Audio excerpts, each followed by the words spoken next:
నేను చూసి వస్తున్నాను మనశంకర్ వరప్రసాద్ గారిని, మన చిరంజీవి గారిని. నేనైతే ఒకటే మాట చెప్తా, టోటల్లీ బాసిఫైడ్. మెగాస్టార్ మేనియాలో మునిగి తేలి వచ్చాను బయటికి నేను. అనిల్ రావిపూడి గారు నాకు తెలిసి ప్రతి కోణాన్ని వాడేసుకున్నారు చిరంజీవి గారిలో. ఏంటండి ఆ గ్రేస్, ఆ స్టైల్, ఆ డ్రెస్సింగ్, ఆ స్క్రీన్ ప్రెసెన్స్, ఆ డాన్సులు.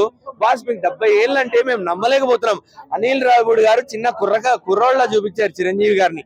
ఆస్వాదించాం, ఎంజాయ్ చేసాం చిరంజీవి గారిని త్రూ అవుట్ ద మూవీ. అంత బాగుండింది. నేనైతే ఒకటే మాట చెప్తా, తరాలు మారచ్చు, ప్రతి తరానికి ఒక కొత్త స్టార్ హీరో పుట్టుకురావచ్చు. తరానికి నిలిచిపోయేది మాత్రం మెగాస్టార్ చిరంజీవి గారే. ఎందుకు అనేది మీరు ఈ సినిమా చూడండి, మీకే అర్థమవుతుంది. ఆయన కామెడీ టైమింగ్, డాడీ లాంటి ఎమోషన్స్, డాడీ మూవీలో పండించే ఎమోషన్స్, ఎస్పెషల్లీ పిల్లలతోనే ఇందులో కూడా అన్ని మిక్స్ చేసి మన మీద వదిలేశారు అనిల్ రావిపూడి గారు. Totally satisfied. సంక్రాంతికి కడుపు నిండా భోజనం చేసి, తెలుగింటి భోజనం చేసి బయటకు వచ్చినట్టుంది నాకైతే హ్యాపీనెస్ తో.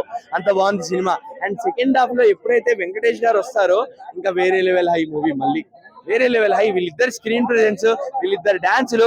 ఏంది బాసు సంగతి అనేది జస్ట్ ఒక టీజర్ మాత్రమే. ఇంకా చాలా ఉన్నాయి డాన్సులు వీళ్ళిద్దరివి, చాలా ఉన్నాయి డాన్సులు. చెప్తున్నా, వీళ్ళిద్దరు ఒకరినొకరు ఏడిపించుకుంటూ, టీజ్ చేసుకుంటూ, వాళ్ళిద్దరు ఒకరినొకరు ఆస్వాదిస్తూ, ఎంజాయ్ చేస్తూ చేశారు ఈ సినిమాని. So fans through out enjoy చేస్తారు చిరంజీవి గారిది, వెంకటేష్ గారిది స్క్రీన్ ప్రెజెన్స్. వాళ్ళిద్దరు స్క్రీన్ మీద ఉన్నంతసేపు ఓవరాల్ గా హ్యాపీగా సినిమా నుంచి మంచి సినిమా చూసి వచ్చాం రాబోయే అన్న సాటిస్ఫాక్షన్ అయితే బయటకు వస్తారు ఖచ్చితంగా. ఇదైతే మాత్రం